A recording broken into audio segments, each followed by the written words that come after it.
പ്രിയപ്പെട്ടവരെ, ഈ 3 മണി സമയത്തെ നമ്മുടെ ചർച്ചാ വിഷയം ഒരുപക്ഷെ ഇവിടെ ഇരിക്കുന്ന എല്ലാവർക്കും സുപരിചിതമായി കാണും എന്ന് ഞാൻ പ്രതീക്ഷിക്കുന്നു.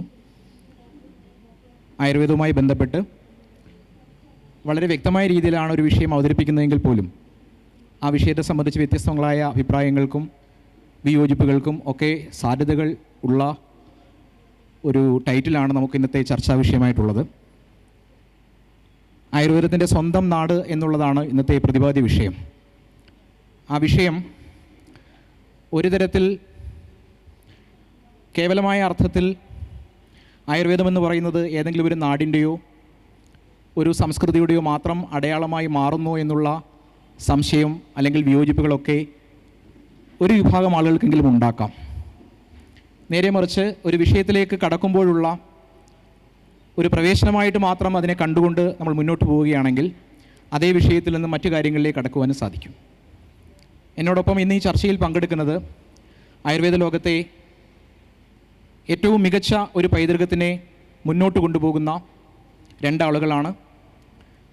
ഞാൻ എത്താൻ ഒരല്പം വൈകിയതുകൊണ്ട് തന്നെ പരിചയപ്പെടുത്തി കാണുമെന്ന് തന്നെ ഞാൻ പ്രതീക്ഷിക്കുകയാണ്. എങ്കിലും ഞാൻ എൻ്റെ പ്രത്യേകമായ സ്വാഗതം 2 പേർക്കും നൽകുകയാണ്.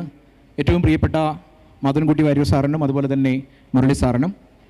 കേരളത്തിലെ ആയുർവേദത്തെ സംബന്ധിച്ച് ഒരു പര്യായവാചിയായി തന്നെ ഉപയോഗിക്കുന്ന പദമാണ് കോട്ടയ്ക്കൽ എന്നുള്ളത്. എന്നെ സംബന്ധിച്ച് എൻ്റെ അഡ്രസ്സ് എന്ന് പറയുന്നത് ആയുർവേദ മേഖലയിൽ ഒരു ഗവൺമെൻറ് സ്ഥാപനമാണ്. തിരുവനന്തപുരം ഗവൺമെൻറ് ആയുർവേദ കോളേജിലെ വിദ്യാർത്ഥിയായിട്ട് ഗ്രാജുവേഷനും പോസ്റ്റ് ഗ്രാജുവേഷനും കഴിഞ്ഞ 10 വർഷത്തിലധികമായിട്ട് അവിടെ അധ്യാപകനായി പ്രവർത്തിക്കുന്ന ഒരാൾ എന്ന രീതിയിലാണ് ഞാൻ ഈ ചർച്ചയുടെ മോഡറേറ്ററായിട്ട് മുന്നോട്ട് പോകുന്നത്. വ്യത്യസ്തമായ ഒരുപാട് കാര്യങ്ങളിലേക്ക് കടക്കുന്നതിന് മുമ്പ് ഒരാമുഖം പറഞ്ഞുകൊണ്ട് ഈ ചർച്ചയെ മുന്നോട്ട് കൊണ്ടുപോകാം എന്നാണ് ഞാൻ കരുതുന്നത്. നമുക്കറിയാം, ഇന്നത്തെ ദിവസത്തിൻ്റെ പ്രത്യേകത ഇന്ത്യയുടെ രാഷ്ട്രപിതാവായ ഗാന്ധിജിയുടെ 78ാമത് രക്തസാക്ഷി ദിനത്തിൻ്റെ ഓർമ്മയിലാണ് നമ്മൾ നിൽക്കുന്നത്. മാതൃഭൂമി എന്ന പ്രസ്ഥാനത്തെ സംബന്ധിച്ച് ഗാന്ധിജി എന്ന് പറയുന്നത് ഒഴിച്ചുകൂടാനാവാത്ത ഒരു നാമധേയമാണ്. 1923 മാർച്ച് 18-ന് മാതൃഭൂമി പത്രം പുറത്തിറങ്ങുന്ന ദിവസം ആ പത്രത്തിലുണ്ടായിരുന്ന ഒരു കവിത മലയാളത്തിൻ്റെ പ്രിയപ്പെട്ട കവി, മഹാകവിയായിട്ടുള്ള വള്ളത്തോളിൻ്റെ കവിതയായിരുന്നു. ആ കവിത ഈ സദസ്സിൽ കുറച്ച് പേരെങ്കിലും ഓർക്കുമെന്ന് കരുതുന്നു. കവിതയുടെ പേര് എൻ്റെ ഗുരുനാഥൻ എന്നാണ്. അതിൽ അദ്ദേഹം ഗാന്ധി എന്നുള്ള പേര് ഉച്ചരിക്കുന്നില്ല. പകരം പറയുന്നത് ക്രിസ്തുദേവൻ്റെ പരിത്യാഗശീലവും സാക്ഷാൽ കൃഷ്ണനാം ഭഗവാന്റെ ധർമ്മരക്ഷോപായവും ബുദ്ധൻ്റെ അഹിംസയും ശങ്കരാചാര്യരുടെ ബുദ്ധിശക്തിയും രണ്ടുദേവൻ്റെ ദയാവയ്പും അതുപോലെ തന്നെ ഹരിശ്ചന്ദ്രൻ്റെ സത്യസന്ധതയും മുഹമ്മദിൻ്റെ സ്ഥൈര്യവും എല്ലാം ഒത്തുചേർന്ന ഒരു വ്യക്തി ആരുണ്ട് എന്ന ചോദ്യത്തിന് എൻ്റെ ഗുരുനാഥൻ എന്ന ഉത്തരമാണ് വള്ളത്തോൾ നൽകുന്നത്. ആ കവിതയിൽ എവിടെയും ഗാന്ധിയുടെ പേര് പറയുന്നില്ല. ഇതൊക്കെ നമ്മൾ സ്കൂൾ ക്ലാസ്സിൽ പഠിച്ചതാണ്. ഗാന്ധിയെ ഓർക്കാതെ ആയുർവേദ സംബന്ധിയായ ഈ ഒരു ചർച്ച മുന്നോട്ട് കൊണ്ടുപോകാൻ കഴിയുമെന്ന് എനിക്ക് തോന്നുന്നില്ല. അതിന് കാരണം ഗാന്ധി എന്ന പേരിന് ഞാൻ നൽകുന്ന ഉത്തരം, ഗാന്ധിയുടെ പര്യായമായി ഞാൻ പറയാൻ ഉദ്ദേശിക്കുന്നത്, ഗാന്ധി ഈ പറഞ്ഞതുപോലെ തന്നെ, ഈ ഗുണങ്ങളെല്ലാം വിശേഷിപ്പിക്കുന്നത് പോലെ തന്നെ ബഹുസ്വരതയുടെ ആളായിരുന്നു. ഇതിൽ വിശേഷിപ്പിച്ച ഓരോരുത്തരും, ഗാന്ധി മുതൽ ക്രിസ്തുദേവൻ വരെയുള്ളവർ, ഇന്ന് ഏറ്റവും അധികം വിമർശനങ്ങൾക്ക് വിധേയമാകുന്ന ഒരു സമകാലിക ഭൂമിയിലാണ് നമ്മൾ ജീവിക്കുന്നത്. അതുപോലെ തന്നെയാണ് ആയുർവേദവും. ഗാന്ധിയുടെ പര്യായമായിട്ട് ബഹുസ്വരത മാറുമ്പോൾ വൈദ്യശാസ്ത്രം എന്ന രീതിയിലുള്ള ബഹുസ്വരതയുടെ മറ്റൊരു നാമധേയമെന്ന് ആയുർവേദത്തെ വിളിക്കാനാണ് ഞാൻ ഇഷ്ടപ്പെടുന്നത്. ഇനി ഈ മാതൃഭൂമിയുടെ അക്ഷരോത്സവം എന്ന ഒരു കാര്യത്തിലേക്ക് വരുമ്പോൾ നമുക്കറിയാം, അക്ഷരം എന്നത് ഭാഷയുമായി നേരിട്ട് ബന്ധപ്പെട്ടിരിക്കുന്നു. ഭാഷ ആരുടെയും കുത്തകയല്ല, മറിച്ച് മനുഷ്യരുടെ ഏറ്റവും വലിയ കണ്ടുപിടുത്തങ്ങളിൽ ഒന്ന് തന്നെയാണ് ഭാഷയെന്ന് പറയുന്നത്. ഭാഷ ഉപയോഗിക്കുന്നവരുടെ എണ്ണത്തിൽ വ്യത്യാസമുണ്ടാകാം. കോടിക്കണക്കിന് ആളുകൾ, 150 കോടി ജനങ്ങൾ ഉപയോഗിക്കുന്ന ഭാഷ എന്ന രീതിയിൽ ചൈനീസ് ഭാഷ നിൽക്കുമ്പോൾ 30-40 പേർ ഉപയോഗിക്കുന്ന ഭാഷ കേരളത്തിലെ വയനാടൻ ചുരങ്ങളിലുണ്ട്. യഥാർത്ഥത്തിൽ ഭാഷയുടെ അർത്ഥത്തിനോ വ്യാപ്തിക്കോ ഭാഷ കൊണ്ട് ഉദ്ദേശിക്കുന്ന ആശയ വ്യക്തതയ്ക്കോ ഒന്നും തന്നെ ഈ ഏറ്റക്കുറച്ചിലുകൾ ഒരു വ്യത്യാസമായി മാറുന്നേയില്ല. ഭാഷ എങ്ങനെയാണോ മനുഷ്യൻ്റെ ഒരു സവിശേഷമായ കണ്ടുപിടുത്തമാകുന്നത്, അത് ജനതകൾക്കനുസരിച്ച് മാറിപ്പോകുന്നത്, അതുപോലെ തന്നെയാണ് ആയുർവേദം എന്ന വൈദ്യശാസ്ത്രവും എന്നാണ് ആമുഖമായി ഞാൻ പറയാൻ ഉദ്ദേശിക്കുന്നത്. അതുകൊണ്ട് ഈ ചർച്ചയുടെ മോഡറേറ്റർ നിലയിൽ ബഹുസ്വരമായിട്ടുള്ള ഒരു സമൂഹത്തിൽ, ബഹുസ്വരമായിട്ടുള്ള വൈദ്യസമ്പ്രദായങ്ങൾ നിലനിൽക്കുന്ന ഒരു ലോകത്ത്, ഈ സായാഹ്നത്തിൽ ആയുർവേദത്തിൻ്റെ സാംസ്കാരിക പാരമ്പര്യത്തെ കൂടി ചേർത്തുകൊണ്ട് ഇങ്ങനെ ഒരു പരിതസ്ഥിതിയിൽ ആയുർവേദത്തിൻ്റെ പ്രാധാന്യം എന്ത് എന്ന് അനുഭവത്തിൻ്റെ കൂടി വെളിച്ചത്തിൽ ഇപ്പോൾ നിലനിൽക്കുന്ന പ്രശ്നങ്ങളുടെയും അതുപോലെ തന്നെ സാധ്യതകളെയും ഉൾക്കൊണ്ട് എങ്ങനെ ഈ വിഷയത്തിലേക്ക് കടക്കാമെന്നാണ് ഉദ്ദേശിക്കുന്നത്. എൻ്റെ ചോദ്യം വ്യക്തമായി കാണുമെന്ന് വിചാരിക്കുന്നു. ബഹുസ്വരമായ ഒരു സമൂഹത്തിൽ, ബഹുസ്വരമായ ഒരു വൈദ്യശാസ്ത്ര സമൂഹത്തിൽ ആയുർവേദത്തിൻ്റെ പങ്ക് എന്ത് എന്ന് പ്രിയപ്പെട്ട മാധവൻകുട്ടി വാര്യർ സാർ പറഞ്ഞുകൊണ്ട് ഈ ചർച്ചയിലേക്ക് നമുക്ക് കടക്കാം. ഡോക്ടർ സുനീഷ് മോഹൻ സാന്ദർഭികമായിട്ട് പറഞ്ഞു, ഇന്ന് ഗാന്ധിജിയുടെ 77ാം ചരമദിനമാണ്. PS വാര്യരുടെ 82ാം ചരമദിനമാണ് ഇന്ന്. അദ്ദേഹം അന്തരിച്ച് 1944 ജനുവരി 30-ാം തീയതിയാണ്. ഇദ്ദേഹം നേരത്തെ സൂചിപ്പിച്ച പോലെ ഈ ആയുർവേദവും സംസ്കാരവുമായിട്ടുള്ള ബന്ധം മനുഷ്യനുണ്ടായ മുതൽക്ക് മനുഷ്യൻ്റെ അസുഖങ്ങളും അന്ന് മുതൽക്ക് അതിനുള്ള പ്രതിവിധികളും അവർ കണ്ടുപിടിച്ചിട്ടുണ്ട്. അപ്പോൾ ഏകദേശം 5000 വർഷങ്ങൾക്ക് മുൻപാണ് ആയുർവേദം ഉണ്ടായത് എന്ന് പറയപ്പെടുന്നു. അതേപോലെ അന്നുണ്ടായിരുന്ന പ്രാക്ടീസ് അത് നിരീക്ഷണ പരീക്ഷണങ്ങളിലൂടെ തെളിഞ്ഞിട്ടുള്ള വസ്തുതകൾ അവർ രേഖപ്പെടുത്തി വെച്ചതാണ് ഇന്ന് നാം പഠിക്കുന്നത്. ആ കാലത്തിനും ഈ കാലത്തിനായിട്ടുള്ള ചില വ്യത്യാസങ്ങളുണ്ടെങ്കിലും ഇത് മനുഷ്യൻ്റെ പുരോഗതിക്കനുസരിച്ച് വേണ്ടതായിട്ടുള്ള മാറ്റങ്ങൾ അതിൽ വന്നുകൊണ്ടിരിക്കുന്നുണ്ട്. ഉദാഹരണമായിട്ട് ആദ്യകാലത്തെ സംഹിതകളും പിന്നീട് വന്ന സംഹിതകളും കമ്പയർ ചെയ്യുമ്പോൾ അതിൽ ആദ്യം പറയാത്ത പല കാര്യങ്ങളും പുതിയ സംഹിതകളിൽ പറയുന്നുണ്ട്. അതിനർത്ഥം അത് മാറ്റങ്ങൾക്ക് വിധേയമാണ്, മാറ്റങ്ങൾ ഉണ്ടായിക്കൊണ്ടിരിക്കുന്നുണ്ട്. അപ്പോൾ അത് മാത്രമല്ല, ഇത് ശരിക്ക് ഒരു രോഗ പ്രതിരോധ സംവിധാനം മാത്രമല്ല, രോഗചികിത്സ മാത്രമല്ല, രോഗം വരാതിരിക്കാനും പോസിറ്റീവ് ഹെൽത്ത് പ്രൊമോട്ട് ചെയ്യാനും കൂടി ഉപദേശിക്കുന്ന ഒരു ശാസ്ത്രമാണ് ആയുർവേദം. അപ്പോൾ അത് തീർച്ചയായിട്ടും നമ്മുടെ സംസ്കാരത്തിൻ്റെ ഒരു ഭാഗം തന്നെയാണ് ആയുർവേദം. ഇക്കാര്യത്തിൽ സാറ് സൂചിപ്പിച്ചൊരു പ്രധാനപ്പെട്ട കാര്യം എന്ന് പറയുന്നത്, മനുഷ്യൻ അവൻ്റെ ജീവിതം മുന്നോട്ട് പോകുന്ന കാലഘട്ടത്തിൽ തീർച്ചയായിട്ടും വന്നു ചേരുന്ന പുരോഗതിയുടെ ഭാഗമായിട്ട് അല്ലേ, അങ്ങനെ വന്ന ഒരംശമാണ് വൈദ്യം എന്ന് പറയുന്നത്. അങ്ങനെ ഇന്ത്യയുടെ സാഹചര്യത്തിൽ അത് ആയുർവേദമായി തീരുന്നു. പക്ഷേ ഈ ഒരു പുരോഗതി ശരിക്കും നമുക്ക് എഴുതപ്പെട്ട ഒരു ചരിത്രം പരിശോധിക്കുകയാണെങ്കിൽ, പലപ്പോഴും ആയുർവേദത്തിന് എഴുതപ്പെട്ടൊരു ചരിത്രമുണ്ട്. എന്നാൽ ഒരു അക്കാഡമിയിൽ നിൽക്കുന്ന ഒരാളെന്ന രീതിയിൽ നമ്മളൊക്കെ കഴിഞ്ഞ കാലങ്ങളിൽ കാണുന്നൊരു കാര്യം, ആയുർവേദത്തിൻ്റെ ചരിത്രം ആയുർവേദവുമായി ബന്ധപ്പെട്ട പഠനങ്ങളിൽ നിന്നൊക്കെ മാറി നിൽക്കുന്നതായിട്ടാണ്. മുൻപൊക്കെ അതൊരു വിദ്യാഭ്യാസ പദ്ധതിയുടെ ഭാഗമായിട്ട് ആയുർവേദത്തിൻ്റെ ചരിത്രം ഇങ്ങനെയാണ് എന്ന് പറഞ്ഞു പഠിക്കുമ്പോൾ ഇന്ന് സിലബസിൽ നിന്ന് പോലും അത് മാറി നിൽക്കുന്നൊരു കാര്യമുണ്ട്. അപ്പോൾ നമ്മളിങ്ങനെ പറഞ്ഞു പോവുകയാണ്, പരീക്ഷണങ്ങളിലൂടെയും നിരീക്ഷണങ്ങളിലൂടെയും ഒരു ജനത ആർജിച്ചെടുത്ത ഒരു സാംസ്കാരിക വേഗത്തിൻ്റെ ഭാഗമാണ് ആയുർവേദം എന്ന് പറയുമ്പോൾ, ആയുർവേദത്തിൻ്റെ എഴുതപ്പെട്ട ചരിത്രങ്ങൾ, ആ ചരിത്രം എത്രത്തോളം ഇന്നത്തെ തലമുറയ്ക്ക് ഉൾക്കൊള്ളാൻ കഴിയുന്നതാണ്, അതല്ലെങ്കിൽ നമുക്ക് ലഭ്യമായിട്ടുള്ള ആ ചരിത്രം യഥാർത്ഥത്തിൽ സംഭവിച്ചേക്കാം എന്നുകൂടി നമ്മൾ പ്രതീക്ഷിക്കാവുന്ന കാര്യങ്ങളുമായി ചേർന്ന് നിൽക്കുന്നതാണോ? അതിനെക്കുറിച്ച് മുരളി സാറിൻ്റെ ഒരു അഭിപ്രായം. എല്ലാവർക്കും നമസ്കാരം. ഓഡിബിളാണല്ലോ അല്ലേ? ഡോക്ടർ സൂചിപ്പിച്ചത് നമ്മൾ ഗാന്ധിയിൽ നിന്ന് തുടങ്ങാം. നമ്മളിപ്പോൾ നോക്കുമ്പോൾ ഗാന്ധി വളരെ ഹെൽത്തി ആയിരുന്നു. ഗാന്ധിയുടെ നടത്തവും ഭാവവും അദ്ദേഹത്തിൻ്റെ പ്രവർത്തനങ്ങളും നോക്കിയാൽ ആധുനിക ദൃഷ്ട്യാ Ayurvedic he was a very healthy person എന്ന് നമുക്ക് പറയാൻ പറ്റും. പക്ഷേ തിരിച്ചാലോചിച്ചാൽ ഗാന്ധിയെപ്പോലെ ഹെൽത്തി ആയിരുന്ന ഒരാൾ ഇന്ത്യ കണ്ടിട്ടുണ്ടോ? ഇങ്ങനെ ചില ചോദ്യങ്ങൾക്ക് പ്രസക്തമാണ് ഈ ചർച്ച. ഗാന്ധിയുടെ അത്ര നോക്കൂ, അദ്ദേഹത്തിൻ്റെ ജീവിതത്തിൻ്റെ ലാളിത്യം, അദ്ദേഹം ഏറ്റെടുത്ത ദൗത്യം, അതിനുവേണ്ടി അദ്ദേഹം നടത്തിയിട്ടുള്ള കാര്യങ്ങൾ, ഒരു പക്ഷേ ഗാന്ധിജി ഒന്ന് നിവർന്നു നിന്നാൽ അത് ഇന്ത്യയായി മാറും എന്നാണ് എൻ്റെ അഭിപ്രായം. ഗാന്ധിക്ക് ഒരു ഇന്ത്യയുടെ ഭൂപടമായി മാറ്റാനുള്ള ശക്തിയുള്ള ഒരു ആളായിരുന്നു ഗാന്ധി. അപ്പോൾ അദ്ദേഹത്തിന് 6 പാക്ക് സൗന്ദര്യമോ ഒന്നും ഉണ്ടായിരുന്നില്ല. പക്ഷേ വാസ് വെരി ഹെൽത്തി. അദ്ദേഹം രോഗം കൊണ്ട് മരിച്ചതുമല്ല. അപ്പോൾ ഈ വക കാര്യങ്ങളൊക്കെ ഓർക്കുമ്പോൾ ഗാന്ധിജി ആയുർവേദ ചികിത്സയുടെ, ആയുർവേദത്തിൻ്റെ ആരോഗ്യ നിർവചനത്തിൻ്റെ ഒരു മോഡലാണെന്ന് ഞാൻ ആദ്യമായിട്ട് അങ്ങയുടെ ആ തുടക്കത്തിൻ്റെ ഒരു അനുബന്ധമായിട്ട് പറഞ്ഞു വയ്ക്കുകയാണ്. പിന്നെ ഈ വൈദ്യശാസ്ത്രത്തിൻ്റെ ചരിത്രം തികച്ചും വ്യത്യസ്തമാണ്. എല്ലാ ശാസ്ത്രങ്ങളും ഡൈനാമിക്കാണ്. ബയോളജി ഏറ്റവും ആ ഡൈനാമിസം ഏറ്റവും അധികം വേണ്ടത് വൈദ്യത്തിലാണ്. വൈദ്യത്തിൻ്റെ ആ ഡൈനാമിസം എത്രത്തോളം മുന്നോട്ട് പോയിട്ടുണ്ട് എന്നുള്ളതാണ് അതിൻ്റെ ചരിത്രം എന്ന് പറയുന്നത്. വൈദ്യശാസ്ത്രത്തിൻ്റെ ചരിത്രവും മറ്റുള്ള ചരിത്രങ്ങളും രണ്ടാണെന്നാണ് ഞാൻ വിശ്വസിക്കുന്നത്. അത് വളരെ ആദ്യം നമ്മൾ പ്രകൃതിയെ നോക്കി സൈലൻ്റായിട്ട് പഠിച്ചു, അതിൽ നിന്ന് ചില പാഠങ്ങൾ ഉൾക്കൊണ്ടു, അത് നടപ്പിൽ വരുത്തി, അങ്ങനെ വൈദ്യശാസ്ത്രം ക്രമേണ പ്രകൃതിയിൽ നിന്ന് പാഠങ്ങൾ ഉൾക്കൊണ്ടും നമ്മൾ മുന്നിലേക്ക് പോയി. അങ്ങനെയാണ് ആ നിരീക്ഷണം എന്നുള്ളൊരു ഘട്ടം കഴിയുന്നത്. അത് കഴിഞ്ഞാണ് നമ്മൾ പരീക്ഷണങ്ങളിലേക്ക് പോകുന്നത്. ഒരു ഉദാഹരണം പറഞ്ഞാൽ, നമ്മുടെ ഔഷധങ്ങൾ നേരിട്ട് ഉപയോഗിക്കുന്ന കാലം പിന്നീട് ഉണ്ടായതാണ്. വേദകാലത്ത് നമ്മൾ ഇപ്പോൾ പറയുന്ന സഹദേവി എന്ന് പറയുന്ന പൂവാങ്കുരുന്നിലെ അടുത്ത് എന്താ ചെയ്തിരുന്നത്? പൂവാങ്കുരുന്നിലെ അടുത്ത് ചെന്ന് നമസ്കരിക്കുകയായിരുന്നു, എൻ്റെ പനി മാറ്റിത്തരണേ എന്ന് പറഞ്ഞിട്ട്. പിന്നീട് അത് പോരാ എന്ന് ബോധ്യമായപ്പോൾ നാം അതിനെ പ്രദക്ഷിണം വയ്ക്കാൻ തുടങ്ങി. എന്നിട്ടും മാറാതെ വന്നപ്പോൾ അത് ചൂടാൻ തുടങ്ങി. എന്നിട്ടും പോരാതെ വന്നപ്പോൾ അത് മരുന്നായി ഉപയോഗിക്കാൻ തുടങ്ങി. ഇങ്ങനെ മരുന്നിൻ്റേതായൊരു ചരിത്രമുണ്ട്. അതുപോലെ രോഗങ്ങൾക്ക് രോഗങ്ങളുടേതായൊരു ചരിത്രമുണ്ട്. ഞാൻ വളരെ സിമ്പിളായിട്ട് ആയുർവേദത്തിൻ്റെ ബഹുസ്വരതയെക്കുറിച്ച് പറയുമ്പോൾ ഒരു ചോദ്യം ചോദിക്കാം. നമുക്ക് കോവിഡ് വന്നത് 2019. 2021 ആയപ്പോഴേക്ക് കോവിഡിന് നമ്മൾ വാക്സിൻ കണ്ടുപിടിച്ചു. നമ്മുടെ ടെക്നോളജിയും നമ്മുടെ ആ പുതിയ അറിവുകളും നമ്മുടെ ആ അഡ്വാൻസ്മെൻറ്റും അത്ര അധികമാണ്. പക്ഷേ സഹസ്രാബ്ദങ്ങൾക്ക് മുമ്പുണ്ടായിരുന്ന പ്രമേഹത്തിന് ഇപ്പോഴും മരുന്നില്ല. എന്തുകൊണ്ട്? ഇവിടെയാണ് ആയുർവേദം പ്രസക്തമാകുന്നത്.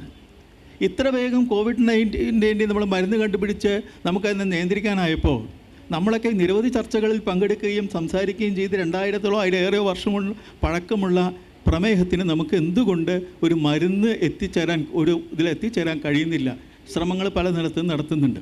അപ്പോൾ ഈ ചരിത്രം എന്ന് പറയുന്നത് കേവലം കുറേ സംഭവങ്ങളുടെ ഒരു ഇതല്ല, നേരെ മറിച്ച് കണ്ടുപിടുത്തങ്ങളുടെയും അതിൻ്റെ പുതുക്കലിൻ്റെയും ഒക്കെ നൈരന്തര്യമാണ്. അങ്ങനെ നോക്കുമ്പോൾ ആയുർവേദം ഇന്ന് വലിയൊരു ചരിത്രത്തിൻ്റെ ഉടമയാണ്. അത് കേവലം നമ്മൾ പറയുന്ന ഒരു കാലഘട്ടത്തിൽ ആ കാലഘട്ടത്തിൽ ആയുർവേദത്തിന് എന്ത് സംഭവിച്ചു എന്നുള്ളതൊന്നുമല്ല. ആയുർവേദം പുറപ്പെട്ടെടുത്ത് നിൽക്കുന്നില്ല. സാറ് സൂചിപ്പിച്ചതുപോലെ നമ്മുടെ ഗ്രന്ഥങ്ങളിലൊക്കെ ഉണ്ട് എവിടെ നിന്നാണ് പുറപ്പെട്ടത്. ആദ്യം ഈ പ്രാർത്ഥനകളും ദൈവവ്യപാശ്രയ ചികിത്സയും തത്വാവചക ചികിത്സയൊക്കെ കഴിഞ്ഞ് യുക്തിവ്യപാശ്രയ ചികിത്സയിലേക്ക് നമ്മളെത്തി. അപ്പോൾ നമുക്ക് യുക്തിയായ പ്രധാനം. യുക്തി എന്ന് പറഞ്ഞാൽ പറഞ്ഞ് ബോധ്യപ്പെടുത്താവുന്നതും എവിഡൻസ് ഉള്ളതും, എവിഡൻസ് ബേസ്ഡ് എന്നത് മാറ്റിയിട്ട് ഇപ്പോൾ ഇൻഫർമേഷൻ ബേസ്ഡ് സയൻസായി മാറിയിട്ടുണ്ട്. ഏറ്റവും പുതിയ അറിവ് പറയുമ്പോൾ എവിഡൻസ് ബേസ്ഡിനേക്കാൾ പ്രധാനം ഏറ്റവും ലേറ്റസ്റ്റ് ആയിട്ടൊരു പുസ്തകത്തിൽ, ആ പുസ്തകത്തിൻ്റെ പേര് തന്നെ ഞാൻ പറയാം. അതിൽ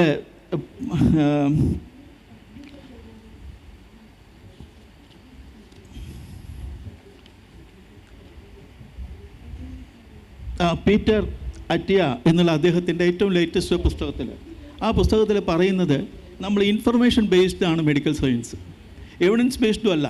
എവിഡൻസ് ഓരോ ദിവസവും ഓരോന്നാവും, അത് പോരാ. നമ്മൾ ഇൻഫർമേഷൻ ബേസ്ഡ് ആയിട്ടുള്ള ഒരു സിസ്റ്റത്തെ നാം ഡെവലപ്പ് ചെയ്ത് വരുമ്പോൾ അതാണ് വൈദ്യശാസ്ത്രത്തിൻ്റെ ചരിത്രം. അപ്പോൾ അങ്ങനെ നോക്കുമ്പോൾ നമുക്ക് ചരിത്രമുണ്ട്. ആ ചരിത്രം എല്ലാവരും അംഗീകരിക്കപ്പെട്ടുകൊണ്ടിരിക്കുന്നു. ഏത് കാര്യത്തിലൊരു പഴയകാല ചരിത്രമുണ്ട്. അഗ്നി ഇല്ലാത്തൊരു കാലത്തെക്കുറിച്ച് നമ്മൾ ആലോചിക്കണം, അഗ്നി വന്ന ശേഷമുള്ള കാലത്തെക്കുറിച്ച് ആലോചിക്കണം, വീൽസ് കണ്ടുപിടിച്ചതിനെക്കുറിച്ച് ആലോചിക്കണം. ഇങ്ങനെയൊക്കെ വെച്ച് നോക്കുമ്പോൾ ആയുർവേദം ഇപ്പോൾ കൃത്യമായി ചലിച്ചുകൊണ്ടിരിക്കുന്നു. ലോകത്തോട് മുഴുവൻ സംവദിക്കാനുള്ള ത്രാണി നേടിയിരിക്കുന്നു. അത് ആഗോളതലത്തിൽ അംഗീകരിക്കപ്പെട്ടിരിക്കുന്നു. കഴിഞ്ഞ ദിവസം പോലും കോട്ടക്കൽ ആയുർവേദശാലയുടെ സ്ഥാപക ദിനം 2028 കഴിഞ്ഞത്. അന്ന് സാക്ഷാൽ മോഡിജി അഭിസംബോധന ചെയ്ത് സംസാരിക്കുകയുണ്ടായി. അദ്ദേഹം പറഞ്ഞത് ആയുർവേദത്തിൻ്റെ സാധ്യതകളെക്കുറിച്ച്, അത് വിദേശത്തുള്ള അതിനെ വേരൂന്നാനുള്ള ഫെർട്ടൈലായ ഗ്രൗണ്ട് ഉണ്ട് എന്നുള്ളതിനെക്കുറിച്ച്, അതിന് നമ്മൾ ഇരിക്കണം എന്നുള്ളതാണ്. ഇപ്പോൾ ചരിത്രം നമ്മളിലെത്തി നിൽക്കുന്നു. അപ്പോൾ നമ്മൾ എത്രത്തോളം ആ ചരിത്രത്തോട് ക്രിയാത്മകമായി പ്രതികരിക്കുന്നുവോ എന്നുള്ളിടത്താണ് നമ്മുടെയൊക്കെ ബാധ്യത, ചുമതല അഥവാ ശാസ്ത്രത്തിൻ്റെ വിജയം. തീർച്ചയായിട്ടും ഈ സദസ്സിൽ എത്രത്തോളം ആയുർവേദത്തെ അടുത്തറിയാവുന്നവരുണ്ട്, ആയുർവേദത്തെക്കുറിച്ച് മറ്റ് ധാരണകൾ മാത്രമുള്ളവരുണ്ട്, അതല്ലെങ്കിൽ ആയുർവേദ ചികിത്സ അനുഭവിച്ചവർ മാത്രമുണ്ട് എന്നതിനെക്കുറിച്ച് എനിക്കും കൃത്യമായി അറിയില്ല. കാരണം ഈ സദസ്സിൻ്റെ ഒരു ഐഡൻറ്റിറ്റി എനിക്കറിയാത്തതാണ്. ഇത് പൊതുവായൊരു സദസ്സാണ്. യഥാർത്ഥത്തിൽ മുരളി സാർ ഇവിടെ പറഞ്ഞു വെച്ചത് വളരെ പ്രധാനപ്പെട്ട ഒരു ഇവോൾവ്മെൻ്റ് ആണ്. അതായത് ആ ഒരു കൃത്യമായിട്ട് സാർ പറഞ്ഞു, പനിക്ക് സഹദേവി എന്ന് പറയുന്ന, അല്ലെങ്കിൽ നമ്മൾ മലയാളത്തിൽ പൂവാങ്കുറുന്തൽ എന്ന് പറയുന്ന ഒരു ഔഷധത്തെക്കുറിച്ച് അന്നത്തെ മനുഷ്യർ ഒബ്സർവ് ചെയ്തിട്ടുണ്ടാകാം. അപ്പോൾ അതിനെ ഒരു ഭക്തി സങ്കല്പമായിട്ടോ അതല്ലെങ്കിൽ അതിൻ്റെ സവിശേഷമായിട്ടുള്ള ഒരു മെഡിക്കൽ ഇഫക്റ്റിൻ്റെ ഒരു വാക്കോ അല്ലെങ്കിൽ അങ്ങനെ ഒരു ചിന്തയോ ഒന്നും അങ്ങനെ ഉണ്ടാകില്ല. തങ്ങളിപ്പോൾ അനുഭവിച്ചു കൊണ്ടിരിക്കുന്ന കാര്യത്തിന് ഇതൊരു പരിഹാരമാകുമോ? അതൊരു പക്ഷേ നമ്മൾ ഏറ്റവും പ്രാകൃതമായി എന്ന് പറയുമ്പോൾ പോലും, അത് ഏറ്റവും പ്രിമച്ചുറായിട്ടുള്ള ഒബ്സർവേഷൻ എന്ന് പറയുമ്പോൾ പോലും നമ്മൾ കാണാറുണ്ട് നമ്മുടെ ചുറ്റുപാടുമുള്ള ജീവജാലങ്ങളും നമ്മളെങ്ങനെയാണോ പ്രകൃതിയുമായിട്ട് ബന്ധപ്പെട്ടത്, ഇന്നത്തെ ഈ രൂപഭാവങ്ങളിലേക്കൊക്കെ നമ്മൾ എത്തുന്നതിന് മുമ്പ് എങ്ങനെയാണോ ജീവജാലങ്ങൾ പ്രകൃതിയുമായി ബന്ധപ്പെട്ടുകൊണ്ടിരുന്നത്, അവരിപ്പോഴും തനതായ രീതിയിൽ ബന്ധപ്പെട്ടുകൊണ്ടിരിക്കുന്നത്. നമ്മളുടെ മുൻ തലമുറയും വർഷങ്ങൾക്ക് മുമ്പ് അത്തരം നിരീക്ഷണം നടത്തിയിട്ടുണ്ടാകാം. അപ്പോൾ ഈ പൂവാങ്കുറുന്തലിന് ചുറ്റും നടക്കുമ്പോൾ ചെറിയൊരു എഫക്റ്റ് അവർ കണ്ടിട്ടുണ്ടാകാം. പിന്നീടായിരിക്കാം അവർ അത് ശരീരത്തോട് ചേർത്ത് വെക്കുക എന്നൊരു രീതിയിലേക്ക് വന്നത്. കുറച്ച് കഴിഞ്ഞപ്പോഴായിരിക്കാം അതിനെ മണക്കാനോ രുചിക്കാനോ തുടങ്ങിയിട്ടുണ്ടാവുക. ഇത് നമ്മൾ ഈ ചർച്ചയുടെ വേഗത്തിൽ പറയുന്നത് പോലെ സംഭവിക്കുന്ന ഒരു കാര്യമല്ല. ഒരു മിനിറ്റ് കൊണ്ടോ ഒരു ദിവസം കൊണ്ടോ നമ്മൾ 2.5 മണിക്കൂർ സിനിമ കൊണ്ടോ സംഭവിക്കുന്ന ഒരു കാര്യമല്ല. വർഷങ്ങളുടെ സാർ ഉപയോഗിച്ച വാക്ക് നൈരന്തര്യം, അതുകൊണ്ട് തന്നെ സംഭവിക്കുന്ന ഒരു മാറ്റമായിരിക്കും അത്. അവിടെയാണ് സാർ സൂചിപ്പിച്ചൊരു പ്രധാനപ്പെട്ട വാചകം ദൈവോപാശ്രയ ചികിത്സ എന്ന് പറയുന്ന ഒരു സങ്കേതവും അതുപോലെ തന്നെ യുക്തിയോപാശ്രയ ചികിത്സ എന്ന് പറയുന്ന ഒരു സങ്കേതവും. ഇത് ആയുർവേദത്തിൻ്റെ കോർ പ്രിൻസിപ്പിളായിട്ടോ അല്ലെങ്കിൽ കോൺസെപ്റ്റ്സ് ആയിട്ടോ ഇരിക്കുമ്പോൾ തന്നെ ഞാൻ ഈ ചരിത്രത്തെ അതിലേക്ക് കൊണ്ടുപോകാം. കാരണം ഇത് ആയുർവേദത്തെ സംബന്ധിച്ച് നമ്മൾ 3 പേരും ആയുർവേദക്കാരാണെങ്കിൽ പോലും നമ്മൾ ഇവിടെ ഉണ്ടാകാവുന്ന വിമർശനങ്ങൾ കൂടി മുൻകൂട്ടി കാണുകയും ആ വിമർശനങ്ങളെക്കുറിച്ച് ഉള്ളു തുറന്ന് ചർച്ച ചെയ്യുമ്പോൾ മാത്രമാണ് ഈ വേദിക്ക് എല്ലാവരിലേക്കും എത്താൻ കഴിയുക. അപ്പോൾ നമ്മളെ സംബന്ധിച്ചുള്ള ഒരു വലിയ ഒരു പരാതി, അതല്ലെങ്കിൽ ഒരു വലിയ വിമർശനം എന്ന് പറയുന്നത് അതാണ്. പലപ്പോഴും ആധുനിക വൈദ്യത്തിലുള്ളവരോ അല്ലെങ്കിൽ ആധുനിക ശാസ്ത്രത്തിൻ്റെ പ്രണേതാക്കളോ ഒക്കെ പറയുന്നത് ആയുർവേദം അഥർവവേദത്തിൻ്റെ ഉപവേദമല്ലേ, ആയുർവേദത്തിൻ്റെ ഒറിജിൻ അഥർവവേദത്തിലല്ലേ ഇരിക്കുന്നത്, അഥർവവേദത്തിൽ നിന്നും ആയുർവേദത്തിന് എത്രത്തോളം മുന്നോട്ട് പോകാൻ കഴിഞ്ഞിട്ടുണ്ട് എന്നുള്ളത്. അതിനെക്കുറിച്ച് ഇതിൻ്റെ ഈ ചർച്ചയുടെ ഒരു ആദ്യഘട്ടം എന്ന രീതിയിൽ അതിനെക്കുറിച്ച്, അതായത് നമ്മൾ പലപ്പോഴും നമ്മുടെ പൈതൃകത്തിൻ്റെ ഭാഗമായിട്ട് അഥർവവേദത്തിൽ നിന്നുള്ള ആ ഒരു ശേഷിപ്പ് പറയുമെങ്കിൽ പോലും ആ ശേഷിപ്പ് തന്നെ നമുക്കൊരു ഭാരമായി മാറുന്നതായിട്ടൊക്കെ പല വിമർശനങ്ങളും വരാറുണ്ട്. ഇന്നിപ്പോൾ ഗൂഗിൾ സെർച്ച് ചെയ്ത് കഴിഞ്ഞാൽ ആയുർവേദം സ്യൂഡോ സയൻസ് ആണെന്നതിൻ്റെ ഒരു വലിയ തെളിവായിട്ട് പറയുന്നത് ഇത് അഥർവവേദത്തിൻ്റെ ഉപവേദമാണെന്നും അഥർവവേദം എന്ന് പറയുന്നത് മാന്ത്രികതയെക്കുറിച്ചും ദുർമന്ത്രവാദത്തെക്കുറിച്ചും പ്രതിപാദിക്കുന്ന ഒരു വിഭാഗം മാത്രമാണെന്നുമാണ്. എന്നാൽ അതിൽ നിന്നും വലിയ വ്യത്യാസമുള്ളത് മനസ്സിലാക്കാൻ ആളുകൾ തയ്യാറാകുന്നില്ല. അങ്ങനെ ഒരു വിമർശനത്തെക്കുറിച്ച് സാറിന് എന്തെങ്കിലും ഇതിൻ്റെ ഭാഗമായിട്ട് കൂട്ടിച്ചേർക്കാൻ? എനിക്ക് തോന്നുന്നു ആ വിമർശനം അത്ര ഒരു ശരിയായിട്ടുള്ളതാണെന്ന് തോന്നുന്നില്ല. കാരണം പണ്ടുള്ളതാണ് എന്നുള്ളത് കൊണ്ട് മാത്രം അതിപ്പോഴും ഒരു ചീത്തയായിട്ടോ അല്ലെങ്കിൽ ആയുള്ള സാധ്യതയില്ല. അതുമാത്രമല്ല, നേരെ മറിച്ച് അതൊരു ക്രമാനുഗതമായ ഒരു വളർച്ചയായി വന്നിട്ടുള്ളത്. അപ്പോൾ ആ വളർച്ചയെ ഒബ്സർവ് ചെയ്ത് പിന്നെ ഈ മോഡേൺ മെഡിസിൻ്റെ ആ ഒരു കാഴ്ചപ്പാടിലൂടെ നോക്കുമ്പോൾ അത് പലതും തെറ്റായി അവർക്ക് തോന്നാം. പക്ഷേ അത് പ്രാക്ടീസ് ചെയ്യുന്ന ഒരു ആയുർവേദ ഡോക്ടർക്ക് അത് തെറ്റായി തോന്നാൻ വഴിയില്ല. കാരണം അതിൽ ആയുർവേദത്തിൻ്റെ പ്രിൻസിപ്പിൾ തന്നെ വേറെയാണ്. നമ്മളീ ഒരു റിഡക്ഷനിസ്റ്റ് അപ്രോച്ച് അല്ല നമ്മളുടേത്. അപ്പോൾ ആ നിലയ്ക്ക് നോക്കുമ്പോൾ അതൊരു കുറ്റം പറയുന്നത് അവരുടെ അജ്ഞത കൊണ്ടെന്ന് മാത്രമേ പറയാനുള്ളൂ. വേറെ അതിൽ ശാസ്ത്രീയമായിട്ട് എന്തെങ്കിലും ഉണ്ടെന്ന് തോന്നുന്നില്ല എനിക്ക്. സാറിന് എന്തെങ്കിലും ഈ വിഷയത്തിൽ ചേർത്ത് പറയാം? അത് തീർച്ചയായിട്ടും വേദങ്ങളിലൊക്കെ ആദ്യത്തെ ഡോക്യുമെൻറ്റഡ് നോളജാണ് വേദം. അന്ന് ഡോക്യുമെൻ്റ് ചെയ്തു എന്നുള്ളതിൻ്റെ ക്രെഡിറ്റാണ് അവരെടുത്ത് കൊടുക്കേണ്ടത്. ആ കാലത്ത് അവർ കണ്ട കാര്യങ്ങളൊക്കെ ആദ്യത്തെ ഡോക്യുമെൻ്റ് നോളജാണ് വേദം. അഥർവവേദത്തിലാണ് ഇതിനെക്കുറിച്ച് പറഞ്ഞത്. അന്ന് തന്നെ യുക്തിചിന്ത വരാൻ തുടങ്ങി.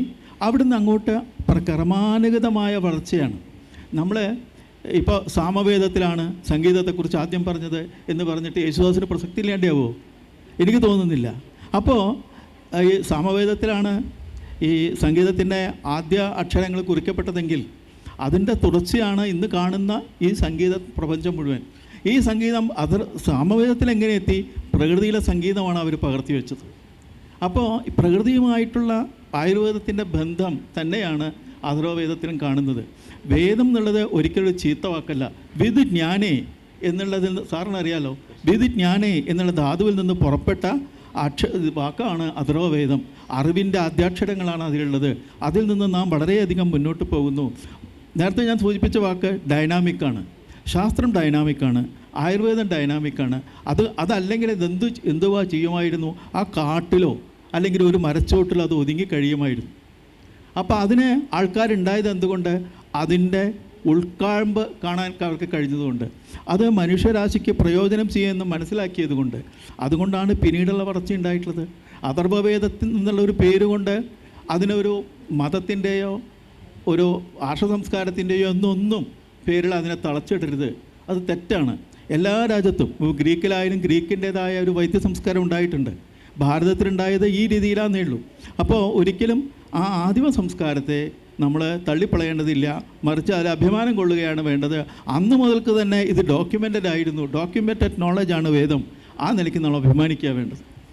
തീർച്ചയായിട്ടും വളരെ വാലിഡായ ഒരു പോയിൻ്റാണ് സാർ പറഞ്ഞത്. അതായത് ആദ്യമേ ഒരു വിജ്ഞാന സങ്കേതം ഉണ്ടായതുകൊണ്ട് അതിൻ്റെ പഴമ ഉള്ളതുകൊണ്ട് അത് വിമർശിക്കപ്പെടേണ്ട ഒന്നല്ല, മറിച്ച് അതിന് എത്രത്തോളം നവീകരണ സ്വഭാവമുണ്ട് എന്നുള്ളതാണ് വിമർശിക്കപ്പെടേണ്ടതോ പരിശോധിക്കപ്പെടേണ്ടതോ. ഞാനിവിടെ സന്ദർഭവശാൽ പറയാനുള്ളൊരു കാര്യം, അഥർവവേദത്തിൻ്റെ ഭാഗമാണെന്ന് പറയുമ്പോൾ അഥർവവേദം മുന്നോട്ട് വെക്കുന്ന ഒരാശയമേ അല്ല തുടർന്ന് ചരക സംഹിതയിലേക്ക് എത്തുമ്പോൾ ആയുർവേദം സ്വീകരിക്കുന്നത്. അഥർവവേദത്തിൽ ത്രിദോഷ സിദ്ധാന്തത്തിൻ്റെ ഏറ്റവും പ്രൈമറി എന്ന് വിശേഷിപ്പിക്കാവുന്ന, ഏറ്റവും പ്രാഥമികമെന്ന് വിശേഷിക്കാവുന്ന ചില ചർച്ചകൾ മാത്രം കടക്കുകയും ചില രോഗങ്ങൾ എന്ന് പറയുന്ന അവരുടെ ലക്ഷണങ്ങളുടെ അടിസ്ഥാനത്തിൽ ആ ഭാഷയുടെ കൂടി സങ്കേതം ഉപയോഗിച്ച് രൂപം കൊണ്ട ചില പ്രഖ്യാപനങ്ങൾ മാത്രമാണ്. അതിൻ്റെ ചികിത്സയെക്കുറിച്ചൊന്നും പറയുന്നില്ല.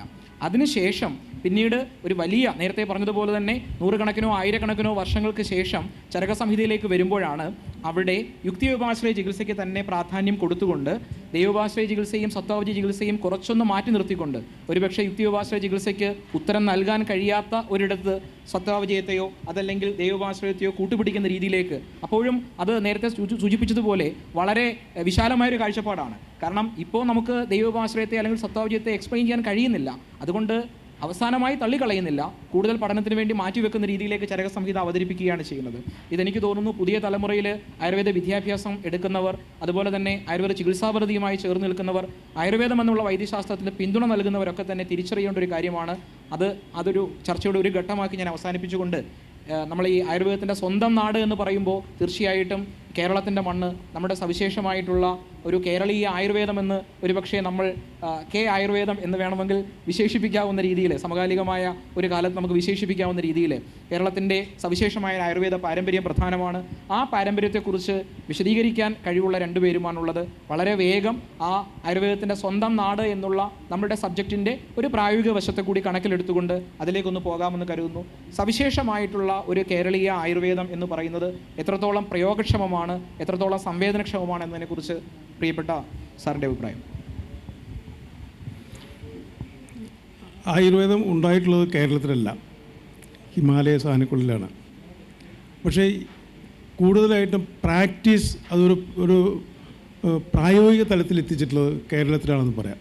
കാരണം ആയുർവേദത്തിൽ പ്രതിപാദിക്കുന്ന പലതും, ഉദാഹരണമായിട്ട് ഇപ്പോൾ സ്നേഹസ്വേദങ്ങൾ, അങ്ങനെയുള്ള പല ക്രിയാക്രമങ്ങളും ഒരുമിച്ച് ചെയ്യാനുള്ള ഒരു ടെക്നിക്ക് ഉണ്ടാക്കിയിട്ടുള്ളത് കേരളത്തിലാണ്.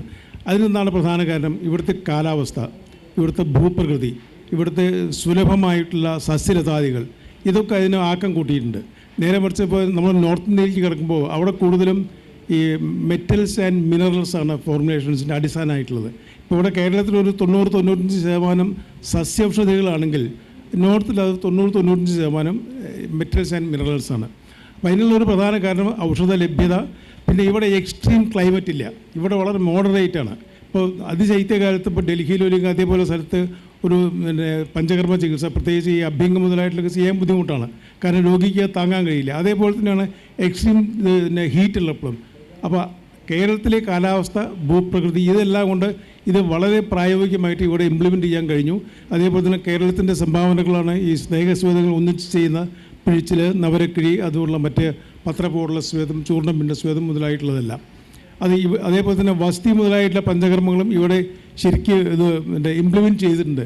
ഉദാഹരണം, ഒരു മറ്റേ കർണാടകയിലുള്ള ഒരു സന്ദർഭത്തിൽ ഒരു കോളേജിൽ വെച്ച് അവർ ഇത് വസ്തി ചെയ്തിട്ട് അതിൻ്റെ ഫലം പറയുകയാണ്. അപ്പോൾ അവർ പറഞ്ഞത് ഞങ്ങൾ മാക്സിമം 50 ml വരെ വസ്തി കൊടുത്തു എന്നാണ്, കഷായ വസ്തി. നേരെ വെച്ച് നമ്മളിവിടെ കൊടുക്കുന്ന പല വസ്തിയും 1100 ml വരെ കൊടുക്കുന്നുണ്ട്. അത് നമ്മൾ ആ പ്രായോഗികതയും പിന്നെ ശാസ്ത്രം അനുസരിച്ചാണ് നമ്മൾ ചെയ്യുന്നത്, അല്ലാതെ വെറുതെ എന്തെങ്കിലും ചെയ്യല്ല. അപ്പോൾ ശാസ്ത്രത്തിൽ പറഞ്ഞിട്ടുള്ള അളവ് വെച്ച് ഫോർമുല ഉണ്ടാക്കി ചെയ്യുമ്പോൾ ആ 1100 ml വരും. അപ്പോൾ ഇത് കാലാവസ്ഥ, ഭൂപ്രകൃതി, പിന്നെ പഴയ അഷ്ടവൈദ്യ പാരമ്പര്യം, ഇതൊക്കെ വെച്ചാണ് കേരളത്തിന് ഒരു കേരളീയ ആയുർവേദം എന്ന് പറയാവുന്ന ഒരു രീതിയിലേക്ക് നമ്മൾ എത്തിയിട്ടുള്ളത്. തീർച്ചയായിട്ടും. അപ്പോൾ സാറ് പറഞ്ഞതുപോലെ തന്നെ ഏതൊരു വൈദ്യസമ്പ്രദായത്തിൻ്റെ കാര്യത്തിലാണ്, വൈദ്യം എന്ന നിലയല്ല, ശാസ്ത്രത്തിൻ്റെ പൊതുവിലുള്ളൊരു വളർച്ചയുടെ ചരിത്രം നോക്കുകയാണെന്നുണ്ടെങ്കിൽ പരിസ്ഥിതി എന്ന് പറയുന്നത് വളരെ പ്രധാനപ്പെട്ട ഒരു ഘടകമാണ്. പരിസ്ഥിതിക്ക് അനുസരിച്ചിട്ടാണ് പല ശാസ്ത്ര സങ്കേതങ്ങൾ രൂപം കൊണ്ടത് എന്ന് വേണമെങ്കിൽ പറയാം. ഇപ്പോൾ വാനനിരീക്ഷണം നടക്കണമെങ്കിൽ വാനനിരീക്ഷണം നടക്കാൻ പര്യാപ്തമായ രീതിയിലേക്കുള്ള ഒരു ടെറൈൻ ഉണ്ടെങ്കിൽ മാത്രമേ അവിടെ വാനനിരീക്ഷണത്തിന് സാധ്യതയുള്ളൂ. സമുദ്രത്തെക്കുറിച്ചുള്ള പഠനം നടക്കണമെന്നുണ്ടെങ്കിൽ സമുദ്രത്തിലെ ജീവിതവുമായിട്ട് അല്ലെങ്കിൽ ആ ഒരു പരിസ്ഥിതിയുമായിട്ട് ചേർന്ന് നിൽക്കുന്ന മനുഷ്യരുടെ ഒരു ആവാസ വ്യവസ്ഥ അവിടെ രൂപം കൊള്ളതായിട്ടുണ്ട്. സ്വാഭാവികമായിട്ടും നമ്മുടെ പരിസ്ഥിതിയാണ് നമ്മുടെ വിജ്ഞാനത്തിൻ്റെ, അതിനെയാണ് നമ്മൾ പ്രകൃതി എന്ന് വേറൊരു രീതിയിൽ പറയുന്നത്.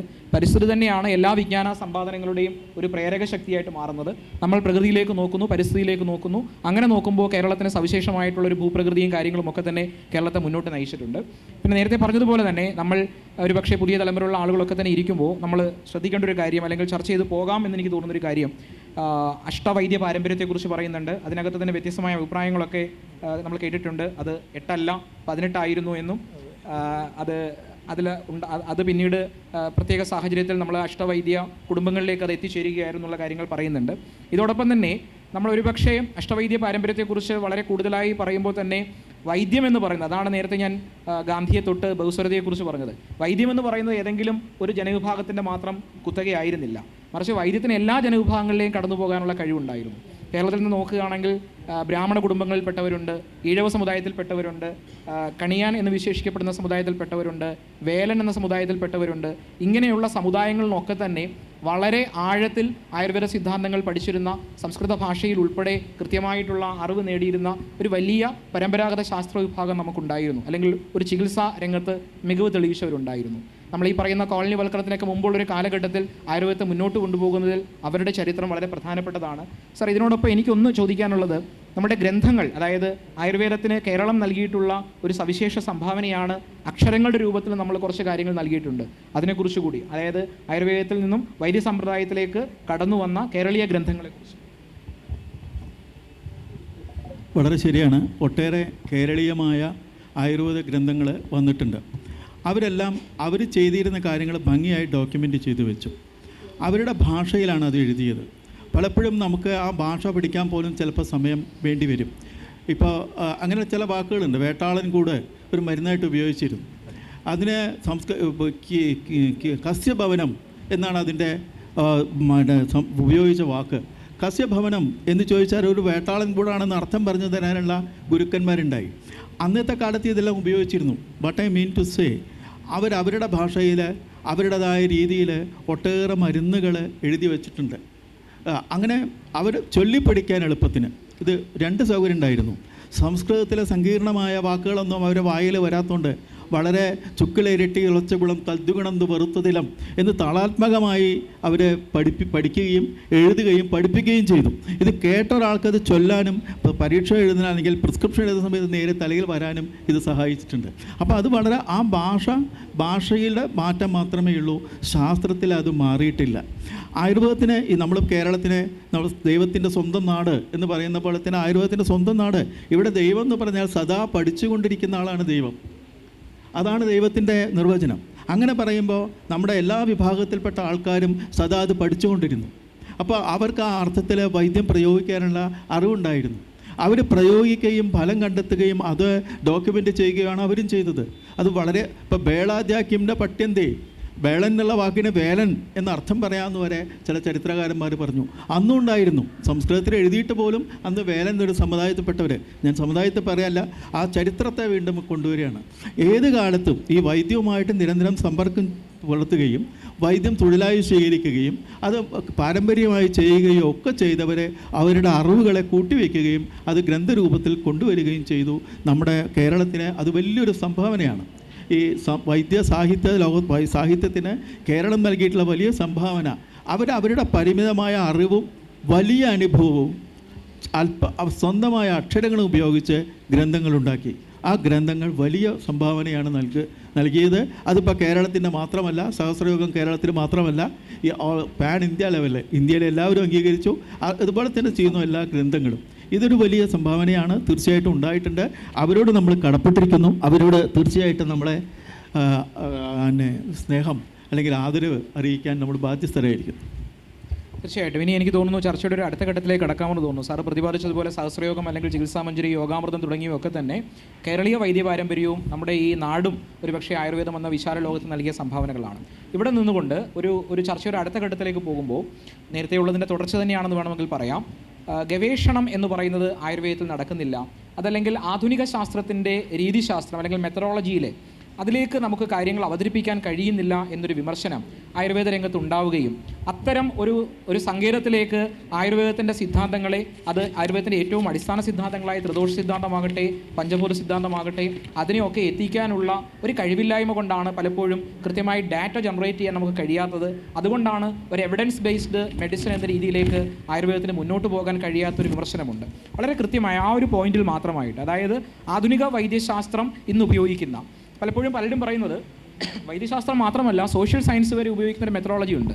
ആ മെത്തഡോളജി ഒക്കെ തന്നെ മറ്റ് ഇതര ശാസ്ത്രങ്ങൾക്ക്, ആധുനിക ശാസ്ത്രങ്ങൾക്ക് എല്ലാം വഴങ്ങുമ്പോൾ എന്തുകൊണ്ട് അത് ആയുർവേദത്തിന് വഴങ്ങുന്നില്ല? അങ്ങനെയാണെങ്കിൽ അത് ആയുർവേദത്തിൻ്റെ പ്രശ്നമല്ലേ എന്നൊരു വിമർശനം ഉണ്ടാകും. ബാക്കി എല്ലാവർക്കും അത് വഴങ്ങാമെങ്കിൽ എന്തുകൊണ്ട് അത് ആയുർവേദത്തിന് വഴങ്ങുന്നില്ല എന്നൊരു ചോദ്യമുണ്ട്. ശരിക്കും ആ ചോദ്യത്തോട് നമ്മൾ സത്യസന്ധമായി പ്രതികരിക്കുക എന്നുള്ളതാണ് ആയുർവേദ ലോകത്തിൻ്റെ ഉത്തരവാദിത്തം. ആ ചോദ്യത്തെ തിരസ്കരിക്കാനോ ആ ചോദ്യത്തിൽ നിന്ന് ഒഴിഞ്ഞു മാറാനോ പറ്റില്ല. ആ ചോദ്യത്തോടുള്ള ഏറ്റവും സത്യസന്ധമായ ഒരു ഉത്തരം നൽകാനുള്ള ശ്രമമായിരിക്കും ആയുർവേദത്തെ മുന്നോട്ട് നയിക്കുന്നത്. അതിനെ സാർ എങ്ങനെയാണ് കാണുന്നത്? ഈ റിസർച്ചിൻ്റെ കാര്യം വരുമ്പോൾ ഇപ്പോൾ നമുക്ക് സാധാരണ മോഡേൺ മെഡിസിനിലോ അല്ലെങ്കിൽ മറ്റുള്ളവർക്കും നടക്കുന്നത് ഡബിൾ ബ്ലൈൻഡ് അപ്രോച്ചാണ്. അതിന് ആയുർവേദത്തിന് കുറച്ചൊരു വ്യത്യാസമുണ്ട്. കാരണം ആയുർവേദ ചികിത്സാ തത്വം തന്നെ പറയുന്നത് ഇത് പറഞ്ഞില്ലേ, ഇപ്പോൾ അങ്ങനെയൊക്കെയറിയാലോ, ദോഷം, ദൂഷ്യം, ബലം, കാലം, ഈ 10-14 ഐറ്റംസ് നോക്കിയിട്ടാണ് ഒരു രോഗിയെയും രോഗത്തെയും നിർണ്ണയിക്കുന്നത്. അത് വ്യക്തിഗതമായിട്ട് അതിന് മാറ്റം വരാം. ഇപ്പോൾ ഒരാൾക്കുള്ള ഓരോരുത്തരുടെ പ്രകൃതി അനുസരിച്ച് ഇതിനൊക്കെ മാറ്റം വരും. അപ്പം അതുകൊണ്ട് തന്നെ ആയുർവേദം ഒരു ജനറലായിട്ട് ഇന്ന വരുന്നതെന്ന് പറയാൻ പറ്റില്ല. പക്ഷേ മോഡേൺ മെഡിസിൻ്റെ കാര്യത്തിൽ അങ്ങനെയല്ല. ഇപ്പോൾ പാരാസിറ്റമോളൊക്കെ എല്ലാവർക്കും പനി മാറും. പക്ഷേ പനി മാറുന്നേ ഉള്ളൂ, പനിക്ക് കാരണമായിട്ടുള്ള ആ മൂലകാരണം പോകുന്നില്ല. ആയുർവേദം പറയുന്നത് ആദ്യം പറയുന്നത് പട്ടിണി കിടക്കാനാണ്. അതായത് ആദ്യം ആ ദഹന പ്രക്രിയയൊക്കെ ശരിയാക്കി അത് ശരിയാകുമ്പോൾ തന്നെത്താൻ പനി മാറും. അപ്പോൾ അതിൻ്റെ ആ അപ്രോച്ചിൻ്റെ വ്യത്യാസമാണത്. പക്ഷേ എങ്കിലും ചില പരീക്ഷണങ്ങളൊക്കെ നടന്നിട്ടുണ്ട്. ഇപ്പോൾ ഉദാഹരണമായിട്ട് ഈ ആമലക്കി രസായനം, അത് ചരകത്ത് പറയുന്ന ആ യോഗമാണ്. അത് അതൊക്കെ MS വലിയത്താൻ്റെ ആ ഒരു നിർദ്ദേശപ്രകാരം ചെയ്തിട്ടുള്ളതാണ്. അത് ബനാറസ് ഹിന്ദു യൂണിവേഴ്സിറ്റിയിലാണ് ചെയ്തിട്ടുള്ളത്. അവിടെ ആമലക്കി രസായനം ഉണ്ടാക്കി കൊടുത്തിട്ടുള്ള ആര്യവൈദ്യശാല എന്നാണ്. അത് മനുഷ്യരിൽ ട്രയൽ നോക്കിയിട്ടുണ്ട്. അതിൻ്റെ ഏതെന്ന് വെച്ചാൽ DNA repair faster and complete ആണ്. അതാണ് അതിൻ്റെ റിസൾട്ട് ഒന്ന് വന്നിട്ടുള്ളത്.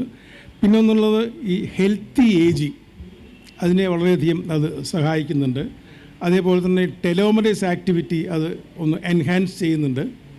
ഇങ്ങനെയുള്ള ഫലങ്ങളാണ് ഈ ആമലക്കി രസായനത്തിൻ്റെ ട്രയൽ കൊണ്ട് കിട്ടിയില്ല. അത് ഈ മെത്തേഡ് ഉപയോഗിച്ചിട്ടുള്ള ഡബിൾ ബ്ലൈൻഡ് തന്നെയാണ്.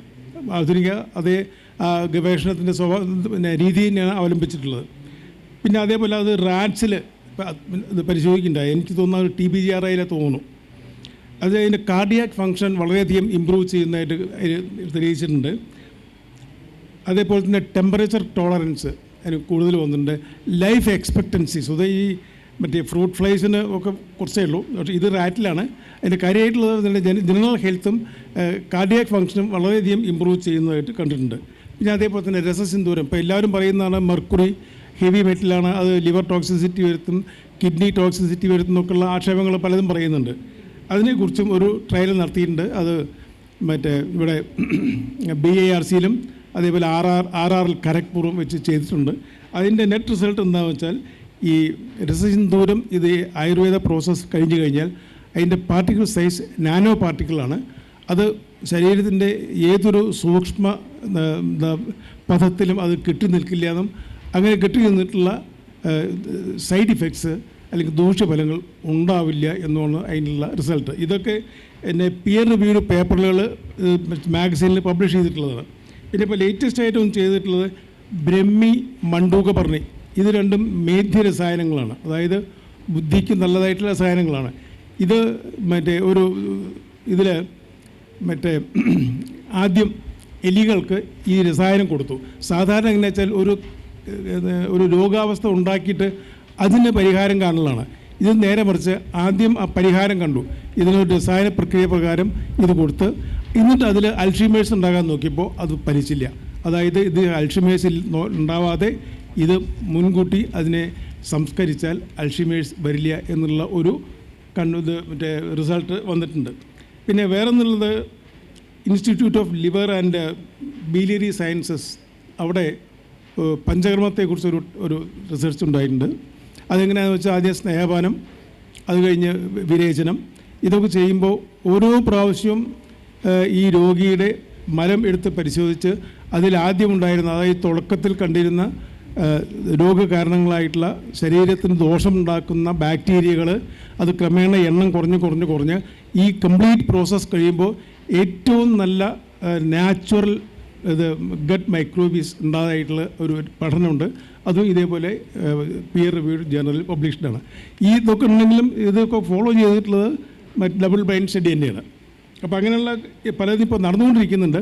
പക്ഷേ ആയുർവേദത്തിൽ പറഞ്ഞിട്ടുള്ള ലക്ഷക്കണക്കിന് ഫോർമുലേഷൻസ് ഉണ്ട്. ഇതൊക്കെ ഓരോ ഇതേപോലെ ഒരു എവിഡൻസ് ബേസ്ഡ് ആയിട്ട് എസ്റ്റാബ്ലിഷ് ചെയ്യുമെങ്കിൽ ഒരുപാട് സമയവും ഒക്കെ ചിലവാകും. തീർച്ചയായിട്ടും സാർ പറഞ്ഞതുപോലെ തന്നെ ഔട്ട്കം ബേസ്ഡ് ആയിട്ടുള്ള സ്റ്റഡികളിലേക്ക് ആയുർവേദ ഔഷധങ്ങളെയോ പ്രയോഗങ്ങളെയോ ഒക്കെ എത്തിക്കുന്നതിനുള്ള ശേഷിയുണ്ടെന്ന് തെളിയിക്കുന്ന കുറച്ച് ഉദാഹരണങ്ങളാണ് പറഞ്ഞിട്ടുള്ളത്. ലോകത്തിൻ്റെ വിവിധ ഭാഗങ്ങളിൽ അത്തരത്തിലുള്ള നിരീക്ഷണങ്ങൾ നടക്കുന്നുണ്ട്, ഡോക്യുമെൻറ്റേഷൻ നടക്കുന്നുണ്ട് എന്നത് ഏറ്റവും സുദീർഘമായൊരു കാര്യമാണ്. എനിക്ക് തോന്നുന്നു ഒരു കഴിഞ്ഞ 25 വർഷം, ഞാൻ ആയുർവേദം പഠിച്ചു തുടങ്ങിയ ഒരു കാലമാണ് 25 വർഷം എന്ന് പറഞ്ഞത്. 25 വർഷ കാലഘട്ടത്തിൽ ഗവേഷണവുമായി ബന്ധപ്പെട്ട് നമ്മളെ എല്ലാവരും പ്രതീക്ഷയോടെ കാത്തു നിൽക്കുന്നൊരു സംരംഭമാണ് ഗവൺമെൻറ് ഓഫ് കേരളയുടെ നേതൃത്വത്തിൽ ഇപ്പോൾ എനിക്ക് തോന്നുന്നു 3 വെള്ളിയാഴ്ച, അടുത്ത 3-ാമത്തെ വെള്ളിയാഴ്ച ബഹുമാനപ്പെട്ട CM ഉദ്ഘാടനം ചെയ്യുകയാണ്. കണ്ണൂർ ജില്ലയിലെ കല്യാട് ഏതാണ്ട് 311 ഏക്കർ സ്ഥലത്ത് ഒരു international research institute in Ayurveda. അത് കേരള ഗവൺമെൻറ്റിൻ്റെ ഈ ആയുർവേദത്തിൻ്റെ സ്വന്തം നാട് എന്ന് പറയുമ്പോൾ അതിൻ്റെ ഗവേഷണാത്മകമായിട്ടുള്ള ഒരു പഠനത്തിന് വേണ്ടിയിട്ട് ഗവൺമെൻറ് നൽകുന്നൊരു പിന്തുണയുടെ തെളിവായിട്ടാണ് നമുക്ക് ഫെബ്രുവരി 20-ാം തീയതി രാവിലെ 10 മണിക്ക് ബഹുമാനപ്പെട്ട CM ഉദ്ഘാടനം ചെയ്യാൻ പോകുന്നത്. അപ്പോൾ ഇൻ്റർനാഷണൽ റിസർച്ച് ഇൻ ആയുർവേദ എന്ന് പറയുന്ന ഒരു സ്ഥാപനം ഒരു പക്ഷേ അതൊരു ടേണിംഗ് പോയിന്റ് തന്നെയാണെന്ന് ഞാൻ കരുതും. അത് പ്രതീക്ഷയോടെ കാണാം, അതിനെ ഒരു വിമർശനാത്മകമായും കാണാം. കാരണം ഇത്തരം ഒരു സ്ഥാപനം മുന്നോട്ട് വരുമ്പോൾ അത് പോസിറ്റീവായൊരു ഇമ്പാക്റ്റ് സമൂഹത്തിൽ ഉണ്ടാക്കണം എന്നതൊരു യാഥാർത്ഥ്യം തന്നെയാണ്.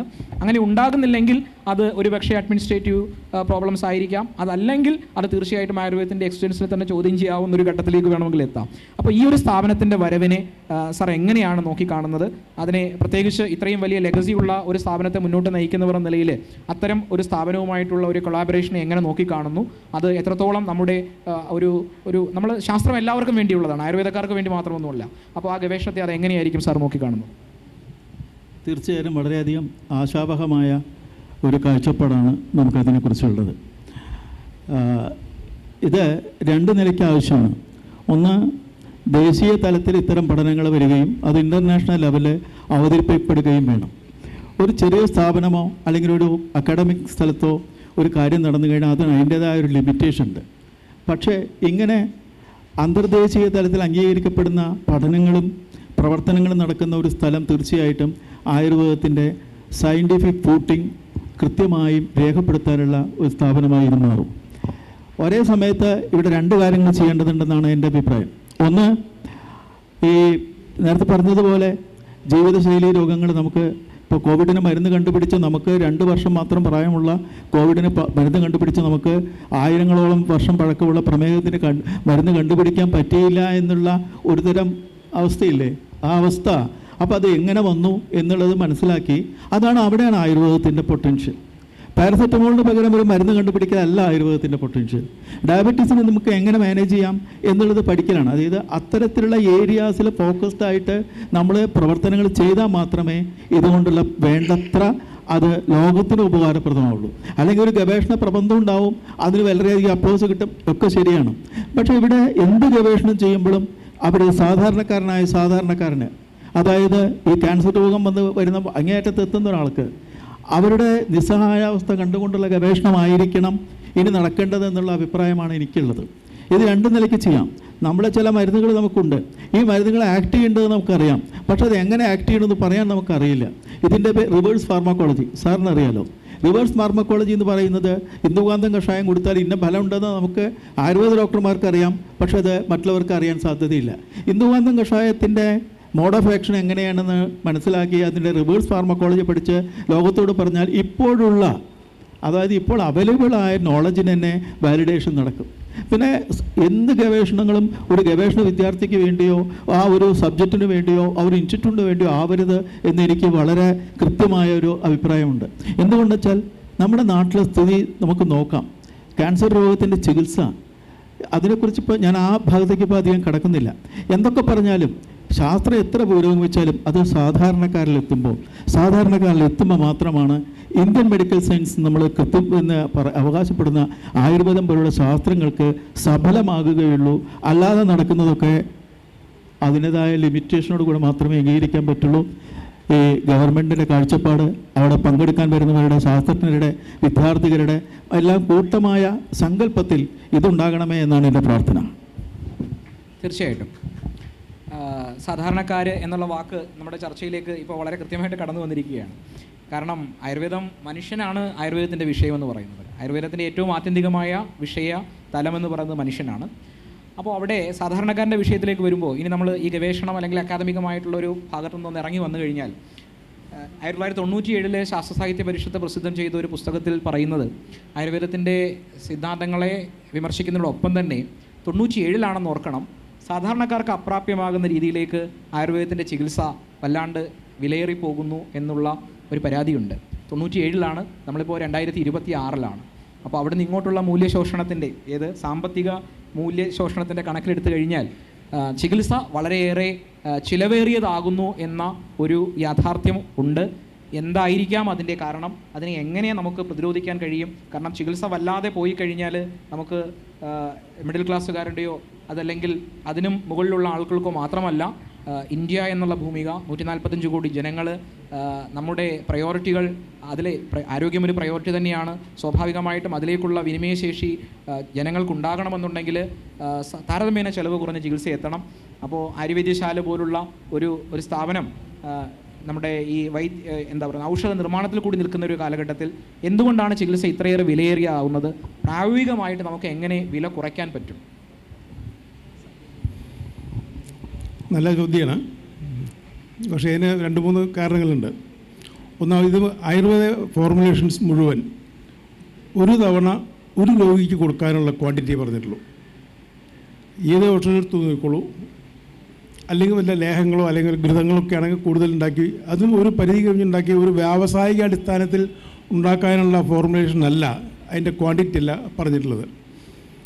ഇപ്പോൾ ഓരോരുത്തർക്കും വേണ്ടി ഓരോ ഫോർമുല ഉണ്ടാക്കാനുള്ള പ്രായോഗികമല്ല. അപ്പോൾ നമ്മൾ അത് ഒന്നിച്ചുണ്ടാക്കി പാക്ക് ചെയ്ത് കേടുവരാതെ സൂക്ഷിക്കണം. ഇതാണിപ്പോൾ എല്ലാവരും ചെയ്യുന്നത്. ഇതെനിക്ക് തോന്നുന്നു PS വാര്യരാണ് ആദ്യമായിട്ട് 1902 ഇത് ചെയ്തിട്ടുള്ളത്. കാരണം പണ്ടൊക്കെ നമ്മളൊരു ഡാപ്പ് കൊടുക്കും, അത് ഈ രോഗി തന്നെ ഈ മരുന്നുകളൊക്കെ സംഘടിപ്പിച്ചിട്ട് കഷായമൊക്കെ ഉണ്ടാക്കേണ്ട അവസ്ഥ ഉണ്ടായിരുന്നു. ഇപ്പോൾ അതൊക്കെ മാറി. അപ്പോൾ അതൊരു വ്യാവസായിക ഇതിൻ്റെ പരിശ്രമമാണ്. തീർച്ചയായിട്ടും അവിടെ ലേബർ, മറ്റുള്ള കാര്യങ്ങൾ, അങ്ങനെ കുറേ കാര്യങ്ങൾ വരുന്നുണ്ട്. ഇപ്പോൾ നമ്മുടെ ഇവിടെ ലേബറിൻ്റെ കാര്യം തന്നെ എടുക്കാം. നമ്മൾ അനുദിനം നമ്മൾ ലേബർ കോസ്റ്റ് കൂടിക്കൊണ്ടിരിക്കുകയാണ്. അതേപോലെ തന്നെ റോ മെറ്റീരിയൽസ് മുമ്പ് കേരളത്തിലോ അല്ലെങ്കിൽ ആ സ്ഥാപനത്തിന് ചുറ്റും കിട്ടിയിരുന്നത് പിന്നെ കേരളത്തിൽ മുഴുവൻ നിന്ന് കളക്ട് ചെയ്യേണ്ടി വന്നു. ഇപ്പോൾ കേരളത്തിൽ പോയിട്ട് ഓൾ ഇന്ത്യ ലെവലിലാണ് പലതും കളക്ട് ചെയ്യുന്നത്. കാരണം അതിന് 1-2 കാരണങ്ങളുണ്ട്. ഇവിടെ ദൗർലഭ്യം ഉണ്ടായി, അതിന് പുറമെ കാട്ടിൽ നിന്ന് കളക്ട് ചെയ്യുന്ന പലതും അതിന് റെസ്ട്രിക്ഷൻസ് വന്നു.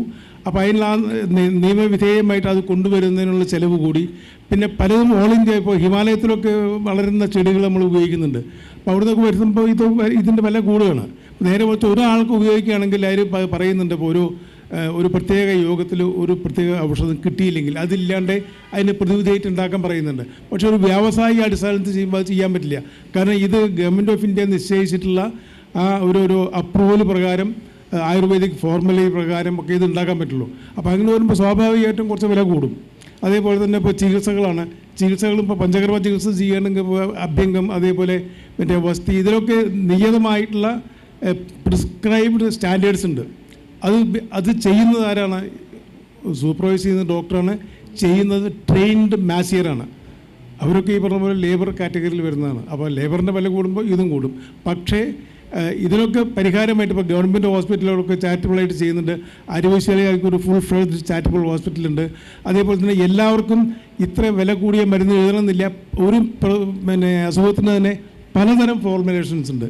അത് ആ വൈദ്യൻ്റെ യുക്തി പോലെ മരുന്നിൻ്റെ എണ്ണം കുറച്ച് എഴുതി കഴിഞ്ഞാൽ തീർച്ചയായിട്ടും ഇതൊരു സാധാരണക്കാരന് പ്രാപ്യമായ രീതിയിൽ മാറുന്നതാണ്. തീർച്ചയായിട്ടും നമ്മൾ യാഥാർത്ഥ്യം തന്നെയാണ്, മരുന്നുകൾക്ക് വില കൂടുന്നു എന്നുള്ളതൊരു യാഥാർത്ഥ്യം തന്നെയാണ്. വൈദ്യൻ രോഗിക്ക് വേണ്ടി കൂടി ചിന്തിക്കുമ്പോൾ ലഭ്യമായ ഏറ്റവും മിതമായിട്ടുള്ളതും ഹിതമായിട്ടുള്ളതും എണ്ണം കുറഞ്ഞതുമായ മരുന്നുകൾ, കാരണം മാത്ര കൂടുമ്പോൾ അത് വിഷമായി മാറുമെന്നുള്ളതാണ്. ഔഷധത്തിന് വ്യത്യസ്തങ്ങളായ ഫലശ്രുതിയുണ്ട്.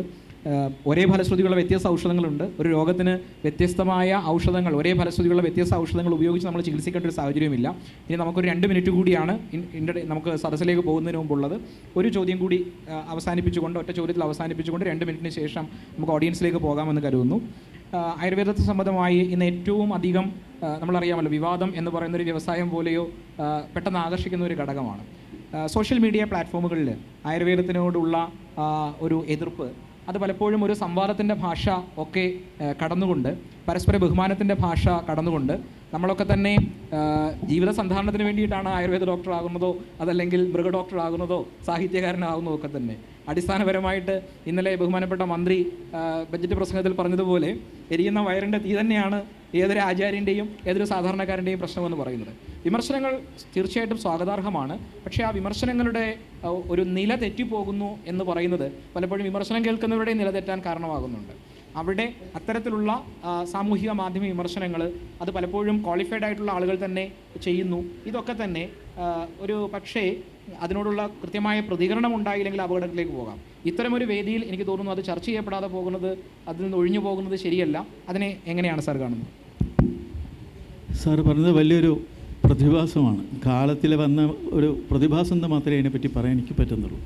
കാരണം ഇതിന് പിന്നിൽ പ്രവർത്തിക്കുന്നത് പല നിലയ്ക്കുള്ള ബുദ്ധിയാണ്. അതിനെ നമ്മൾ മറ്റൊരാളുടെ ഭാഗത്തുനിന്ന് നമ്മൾ സംസാരിക്കാൻ പറ്റില്ല. എനിക്ക് തോന്നുന്നത് ആയുർവേദത്തെക്കുറിച്ച് പഠിച്ചവർ താരതമ്യേന സൗമ്യ ഭാഷയിലും മൗനത്തിലും പ്രതികരണങ്ങൾ ഒതുക്കുമ്പോൾ ആയുർവേദം എന്താണെന്ന് കേട്ടറിഞ്ഞും മറ്റു പല നിലയ്ക്കും ഈ അൺഓതറൈസ്ഡ് സോഴ്സിൽ കൂടെ മനസ്സിലാക്കിയിട്ട് അവർ സ്വന്തം അഭിപ്രായം ഉണ്ടാക്കിയിട്ടാണ് ഈ വ്യവസായം നടത്തുന്നത്. ഈ പറഞ്ഞ വാക്ക് വളരെ ശരിയാണ്. അത് ഒരുതരം വ്യവസായമായി മാറിയിരിക്കുന്നു. അപ്പോൾ ഏറ്റവും നല്ല വഴി ഒരാളെ നമ്മൾ പ്രശംസിക്കല വിപരീതമായിട്ട് വിമർശിച്ചു കഴിഞ്ഞാൽ വിമർശനം ഒരു നല്ല ഈ മാധ്യമത്തിൽ ഉപയോഗിക്കാവുന്ന നല്ല വഴിയാണ്. പക്ഷേ അതിന് ആയുർവേദത്തിൻ്റെ രീതിയിൽ പറഞ്ഞാൽ ഈ സൗമ്യവും മൗനവുമായ പ്രതികരണം ചിലപ്പോൾ ഗുണം ചെയ്യും. ഇവർ സ്വമേധയാ കെട്ടടങ്ങേണ്ട ഒരവസ്ഥയാണ് എന്നുള്ളത്. കാരണം അതിന് പക്ഷേ കാലം അതിന് മറുപടി പറയേണ്ടി വരും. വസ്തുതകൾ ശരിക്കും മനസ്സിലാക്കാതെയാണ് അവരെല്ലാം സംസാരിച്ചു കൊണ്ടിരിക്കുന്നത്. ഈവൻ ഇപ്പം ഞാൻ കോട്ട് ചെയ്യണമെങ്കിൽ വല്യത്ത സാറിനെ കുറിച്ച് പറയാം. നമ്മുടെ ആധുനിക വൈദ്യശാസ്ത്രത്തിൻ്റെ അങ്ങേയറ്റത്ത് പണ്ഡിതനായ സ്കോളറായിരുന്ന അദ്ദേഹം ആയുർവേദം പഠിച്ച് ആയുർവേദത്തിലെ രീതികളെക്കുറിച്ച് അങ്ങേയറ്റം പ്രശംസിക്കുകയും അത് ഉൾക്കൊള്ളുകയും അതിനെക്കുറിച്ച് ആയുർവേദിക് ബയോളജി എന്നൊരു സങ്കേതത്തിൽ അദ്ദേഹം വളർത്തുകയും ചെയ്തു. അങ്ങനെയുള്ളവർ മുന്നോട്ട് വരുമ്പോൾ മാത്രമാണ് മറ്റത് ഒരു സ്ട്രീറ്റ് വാറായി മാറുമോ എന്നാണ് എൻ്റെ പേടി. അങ്ങനെ ഒരു സ്ട്രീറ്റ് വാർ ആവേണ്ട അവസ്ഥയല്ല നമുക്കുള്ളത്. തീർച്ചയായിട്ടും അതിന് കാര്യങ്ങൾ മുഴുവൻ മനസ്സിലാക്കി അതിൻ്റെ ഫലം അനുഭവിക്കുന്ന സാധാരണക്കാരായ അല്ലെങ്കിൽ രോഗികളായ പണ്ഡിതരായ എഡ്യൂക്കേറ്റഡായ ആൾക്കാരുടെ പ്രതികരണമായിരിക്കും ഒരു പക്ഷേ അതിൽ കൂടുന്നുള്ളത്. ഞങ്ങളിങ്ങനെ പറയാൻ കാരണം കോട്ടക്കൽ ആര്യവൈദ്യശാല ഹോസ്പിറ്റലിൽ ഏതാണ്ട് 70-ലധികം രാജ്യങ്ങളിൽ നിന്ന് ആൾക്കാർ വന്ന് ചികിത്സ ചെയ്ത് പോകുമ്പോൾ അതാണ് ഞങ്ങളുടെ മറുപടി, ഇവർക്കുള്ള മറുപടി. അവർക്ക് കിട്ടുന്ന ഫലം ഇന്ന് ഓർഫൻ ഡിസീസസ് എന്ന് പറഞ്ഞ് തള്ളിക്കളയുന്ന ഒട്ടേറെ രോഗങ്ങൾക്ക് ചികിത്സയ്ക്ക് വേണ്ടി ആയുർവേദശാല വരികയും അവർ ചികിത്സാ ഫലം അനുഭവിക്കുകയും വീണ്ടും വീണ്ടും വരികയും ചെയ്യുമ്പോൾ ഇക്കൂട്ടർക്കുള്ള മറുപടി അവർ പരോക്ഷമായി നൽകുന്നുണ്ട് എന്നാണ് ഞാൻ വിശ്വസിക്കുന്നത്. തീർച്ചയായും നമുക്ക് അനുവദിക്കപ്പെട്ടുള്ള സമയത്തിൽ നിന്ന് മോഡറേറ്റർ എന്ന നിലയിൽ എനിക്കൊരു ചെറിയ വീഴ്ച വന്നിട്ടുണ്ട്. 3 മിനിറ്റ് സമയം ഞങ്ങൾ അധികമായി എടുത്തിട്ടുണ്ട്. 45 മിനിറ്റ് ആണെങ്കിലും 48 മിനിറ്റായി. ഇനി സദസ്സിലേക്കുള്ള സമയമാണ്. തീർച്ചയായിട്ടും ചോദ്യങ്ങളെ സ്വാഗതം ചെയ്യുന്നു. നമസ്കാരം. ഒരു സംശയമാണ് സർ, ആയുർവേദവും നാട്ടുവൈദ്യവും തമ്മിൽ എത്രത്തോളം ബന്ധപ്പെട്ടിരിക്കുന്നു? ഇത് തമ്മിൽ തുല്യമാണ് എങ്കിൽ നാട്ടുവൈദ്യത്തിന് സ്റ്റാൻഡർഡൈസ് ചെയ്യേണ്ട ഒരു സംവിധാനം ഇല്ല, അടിയന്തരമായി വേണ്ടതല്ലേ? അതല്ലേ ആയുർവേദത്തിനെ കുറിച്ചുള്ള അപകീർത്തിക്കൊരു പ്രധാന കാരണം? അത് മറുപടി പറയാമല്ലോ അല്ലേ? ആരെങ്കിലും ഒരു പ്രത്യേകിച്ച് ഒരാളിലേക്കാണോ ചോദ്യം? അല്ല സാർ, അതിൻ്റെ മറുപടി. മുൻപ് ഈ വൈദ്യം കോളേജുകളും ഒക്കെ വരുന്നതിന് മുൻപ് ഗുരുകുല സമ്പ്രദായ പ്രകാരമാണ് പഠിപ്പിച്ചിരുന്നത്. അത് നേരത്തെ ഇവിടെ സൂചിപ്പിച്ച പോലെ ജാതി മത ഭേദമന്യേ അത് പഠിച്ചിരുന്നു. ആ ഒരു കാലത്ത് ആ ഒരു ഗുരുകുല സമ്പ്രദായത്തിന് മുൻപ് ഇതൊരു നാട്ടറിവായിട്ടാണ് പ്രചരിച്ചിരുന്നത്. ഇപ്പോൾ നാട്ടുവൈദ്യം എന്നൊന്ന് ഔദ്യോഗികമായിട്ട് ഇല്ല.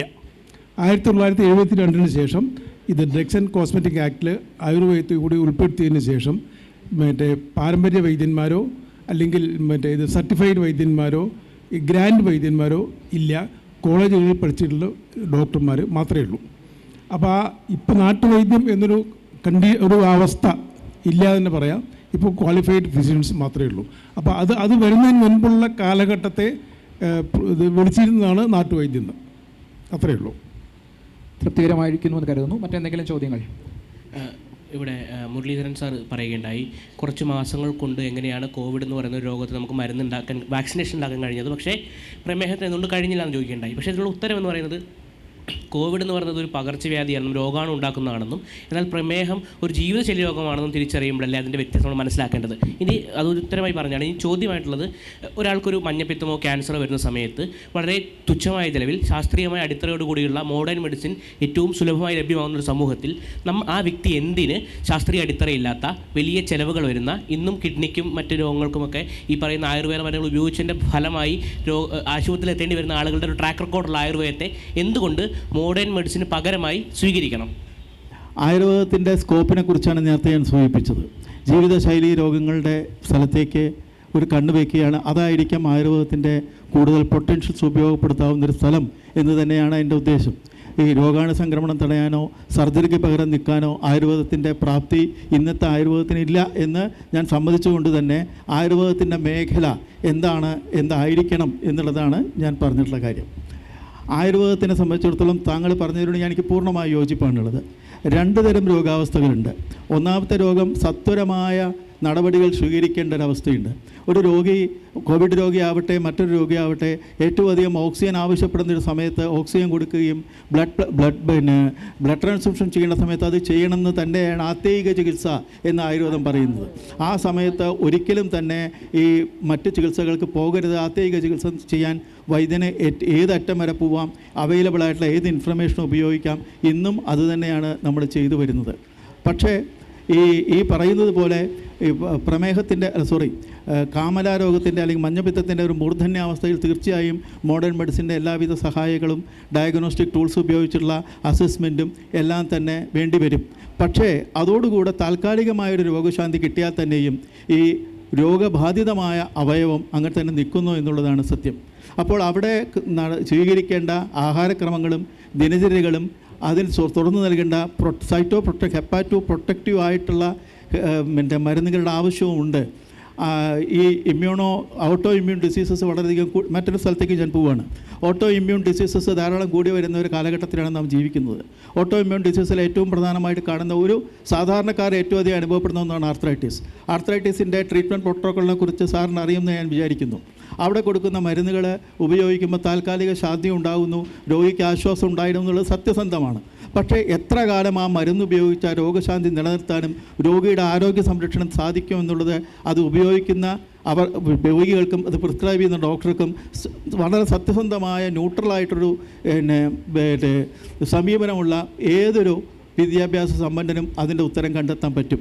ഈവൻ അവർ തന്നെ പറയുന്നു, നമ്മൾ ഉപയോഗിക്കുന്ന സ്റ്റിറോയിഡ്സ് ആവട്ടെ, ഡിസീസ് മോഡിഫയിങ് ആയിട്ട് മെത്തോട്രെക്സേറ്റ് ആവട്ടെ, അതുപോലുള്ള ഇമ്മ്യൂണോസപ്രസൻസ് ആവട്ടെ, ഇത് ദീർഘകാലം ഉപയോഗിക്കുന്നത് ശരിയല്ലെന്ന് അറിഞ്ഞിട്ട് പോലും അത് കൊടുക്കാൻ വേണ്ടി വരുന്നത് ആ രോഗിയെ രക്ഷയ്ക്ക് വേണ്ടിയിട്ടാണ്. ആ ഭാഗം പൂർണ്ണമായും ആയുർവേദം അംഗീകരിക്കുന്നു. പക്ഷേ ചികിത്സ അവിടെ അവസാനിക്കുന്നില്ല. രോഗം മാറ്റലും ആരോഗ്യം പുനഃസ്ഥാപിക്കലുമാണ് ചികിത്സയുടെ ലക്ഷ്യം എന്ന് ആയുർവേദം വിശ്വസിക്കുന്നുണ്ട്. അതിന് പോണ്ടെന്നല്ല, പോകുന്നിടത്ത് ചികിത്സ നിൽക്കുന്നില്ല, അതിനപ്പുറത്തേക്കൊരു ചികിത്സാ മേഖലയുണ്ട് എന്നാണ് ഞാൻ പറയാൻ ആഗ്രഹിക്കുന്നത്. തീർച്ചയായിട്ടും പ്രിയപ്പെട്ട സുഹൃത്ത് പറഞ്ഞൊരു കാര്യത്തിനകത്ത് സാറിനോടൊപ്പം വിനീതമായിട്ട് ഒരു കാര്യം കൂടി അഭിപ്രായമായി പറയാം.